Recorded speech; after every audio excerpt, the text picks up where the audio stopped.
আল্লাহ রাব্বুল আলামিন কোরআনুল কারীমের মধ্যে বলে দিয়েছেন, রব্বি হাবলি মিনাস সলিহিন ফাবাশশারনাহু বিগুলামিন হালিম।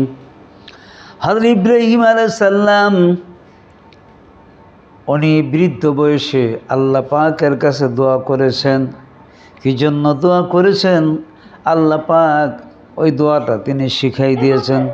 ইব্রাহিম আলাইহিস সালাম যার কাছে দোয়া করেছেন, আমাদেরও ছেলে মেয়ে কারো যদি না থাকে, ওই ছেলে মেয়ের জন্য ওই আল্লাহ পাকের নিকট দোয়া করতে হবে।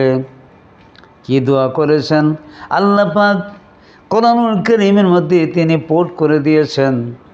আল্লাহ পাক বলেন, রব্বি হাবলি মিনাস সলিহিন, হে আমার পালনকর্তা, তুমি আমাকে একটি সৎ পুত্র দান করো।